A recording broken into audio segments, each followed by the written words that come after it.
Quando Deus cria você, Ele te dá um corpo que é próprio para sobreviver a este planeta, a este ambiente extremo. E este corpo, na verdade, é uma espécie de receptáculo, é uma espécie de invólucro que protege aquilo que você é. Porque você reside no seu corpo, assim como o Espírito Santo habitou a forma que Deus dá a si mesmo para se apresentar à criação, você habita o corpo que Deus constrói para você, do pó da terra.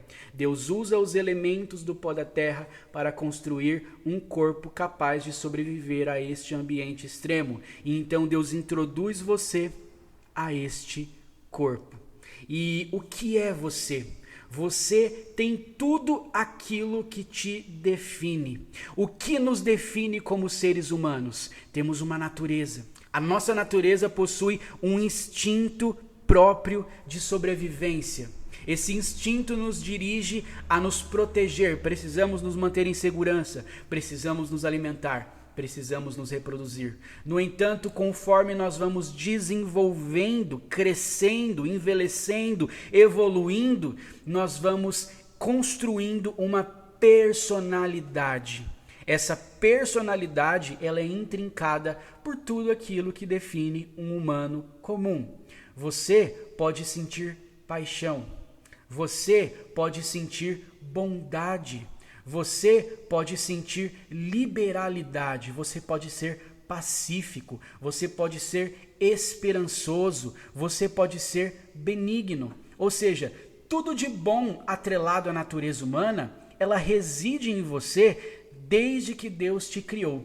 Mas o que a gente fala sobre egoísmo, sobre raiva, sobre pensamentos nocivos, sobre sentimentos nocivos?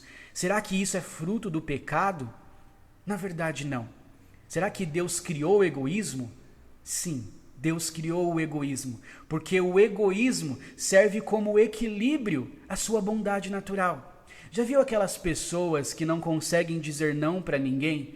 Pessoas que acabam sofrendo exploração por causa de outras que sabem que ela não consegue dizer não, então explora a sua bondade? Pois é, essa pessoa ela tem um déficit de egoísmo que está abaixo da linha do equilíbrio. Ou seja, ela é tão não egoísta que ela não consegue dizer não. E o instinto de sobrevivência, ele luta contra esse tipo de coisa, porque você precisa pensar em si. Então o egoísmo ele acaba servindo para a sua própria sobrevivência, assim como a raiva ou o medo. Tudo isso tem um propósito primário, elementar, que serve para nos ajudar a sobreviver, que serve para nos desenvolver a personalidade. E é importantíssimo que a sua personalidade se desenvolva, porque é através da sua personalidade que você vai definir os seus relacionamentos. E esse é o ponto central, porque Deus te criou como alguém que se relaciona. Então, as nuances que nós consideramos negativas da nossa personalidade, na verdade não existe nada de mal. Na verdade, elas servem para equilibrar a nossa própria psique, o nosso próprio desenvolvimento como ser humano.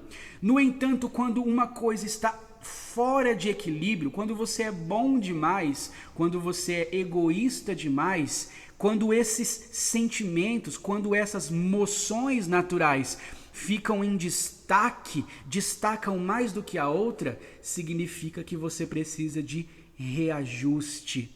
Porque a nossa natureza corrompida nos desequilibrou. E a partir daí, o egoísmo se tornou um pecado. A partir daí, os sentimentos adversos, negativos, se tornaram pecado. Porque estiveram em desequilíbrio. Mas pensa uma coisa comigo. Deus ele expôs o homem à árvore do conhecimento. O homem estava no jardim e Deus disse o seguinte: tudo o que você olha é seu. Eu te dou autoridade sobre tudo, exceto sobre aquela árvore. A árvore do conhecimento, você não toca, você não rela, você não encosta, porque no dia que você comer daquele fruto, você certamente morrerá. Será que Deus estava tentando o homem? Será que Deus estava expondo o homem ao pecado, induzindo o homem ao pecado? Muito pelo contrário. Quando Deus coloca a árvore do conhecimento no jardim, Deus ele está dando uma porta de escape ao homem desse relacionamento com Deus, porque Deus quer se relacionar com o homem. No entanto, Deus não te obriga a se relacionar com ele. Veja bem, eu não vou entrar em mérito de livre arbítrio. Nós vamos entrar nesse mérito em seguida, mas vamos entender o que isso significa. Imagina que você está se relacionando com alguém, com uma moça, e essa moça, com medo de perder você, ela vai até uma pessoa que trabalha com magia. Ela vê um cartaz num poste da rua, escrito bem assim: faço amarração para o amor. Então ela leva um fio de cabelo seu, algum artigo pessoal seu, e essa pessoa vai e faz um trabalho de magia, e a partir daquele momento você está preso a este amor, você está amarrado a este relacionamento. A pergunta que fica é verdadeiro? Esse sentimento é real? Ou na verdade é fruto de magia? Você perde o seu arbítrio. Você não tem livre arbítrio, porque você se torna prisioneiro do amor de outra pessoa durante o tempo em que estiver amarrado a este relacionamento. Isto não é relacionamento. Isto é o egoísmo ressaltado. Você não suporta que aquela pessoa se relacione com outro alguém além de você. Então você fará de tudo para que essa pessoa permaneça se relacionando com você, ainda que seja contra a vontade dela. Ou seja, Deus ele não tem o desejo de te obrigar a amá-lo. Deus ele não tem o desejo de que esse amor seja amarrado a ele. Ele quer que seja sincero. Por isso Deus coloca a árvore do conhecimento no jardim, porque o homem se torna livre. Esse relacionamento se torna verdadeiro. No entanto, Deus ele diz ao homem: olha, eu vejo como você não vê. Eu percebo as coisas como você ainda não percebe. Como diz no livro de 1 Coríntios, capítulo 13, alguns versículos antes do que nós lemos ao princípio, em parte conhecemos. Ou o versículo que nós lemos diz: vemos como por um espelho, como por enigmas, mas um dia conheceremos como somos conhecidos. Então é muito sábio você seguir o que Deus está recomendando. E é muito tolo você achar que pode governar sua própria vida, uma vez que você tem uma natureza caída, corrompida, pecaminosa. O pecado é quem domina você e não o contrário. Quando a gente comete um pecado, no princípio, nós acreditamos que estamos tirando proveito dele, que as sensações que ele nos causa de prazer é algo que está nos servindo. E quando nós mal percebemos, estamos amarrados àquela condição e não estamos mais tirando prazer daquilo, mas dor.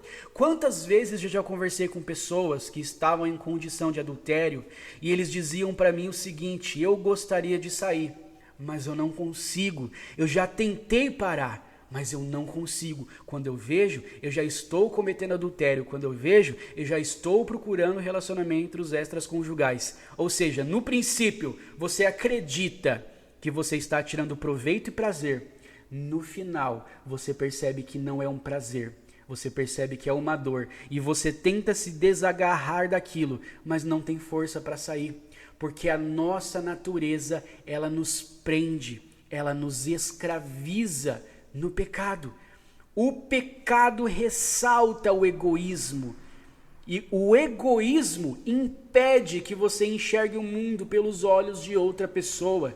Então você deixa de respeitar o cônjuge, que você acredita que já amou um dia. Mas o amor, ele se entrega e não pede de volta. O amor, ele não dá esperando receber em troca. O amor, ele é abnegador. Ele quer dar de si para outro, ele quer o melhor para o outro. Deus não precisava salvar, mas ele quis salvar. E essa é a expressão de amor mais sublime que existe. E quando Deus expressa seu amor, ele expressa a si próprio, porque Deus é amor.